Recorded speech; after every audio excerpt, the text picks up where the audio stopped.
650. Donc la bière c'est le scrambler. Bon alors déjà, moi je vais vous le dire direct, hein, parce que je suis un aficionados de la position debout. De scrambler, ça a que le nom. On est plus sur un roadster typé scrambler.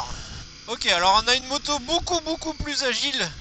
La selle est, alors c'est une selle monobloc, celle-ci. Monobloc mais légèrement avec le duo légèrement surélevé, avec la place passager légèrement surélevée et j'ai un peu du mal à trouver ma place. Dans la position on en prend toujours autant, ça mériterait un petit saut de vent. Alors il y a un peu plus de débattement que sur la shotgun, donc forcément c'est un peu plus confortable sur route. Et sur route dégradée, bon ça reste très agréable. Debout c'est pas la peine, hein. Vraiment debout c'est vraiment pas la peine. Ça n'a vraiment de scrambler que le nom. Enfin, ça c'est même pas marqué scrambler ou quoi que ce soit dessus, hein. C'est vraiment, elle est typée scrambler, mais c'est plus un roadster qu'autre chose, hein.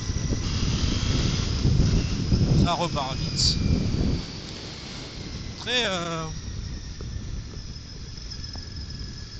ouais, en fait c'est un roadster quoi. Je pense que ça doit être très agréable sur les cols de montagne.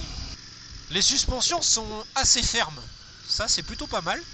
Alors, on va faire un truc qu'il faut pas faire, hein, mais... Ah.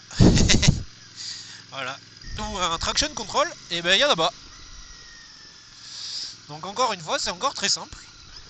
C'est des motos très simples, hein, même si elles se modernisent de plus en plus.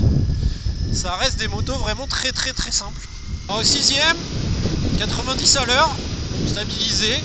Et honnêtement, on est bien. Honnêtement, ça. C'est un roadster. Honnêtement, je suis sur un roadster tranquille. C'est cool, mais voilà, c'est cool. Voilà. La shotgun, j'ai vraiment aimé la position de conduite. C'était vraiment plaisant. Là, c'est cool.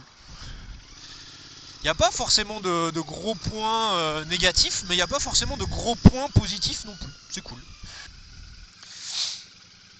Allez, ça c'était la Beer 650.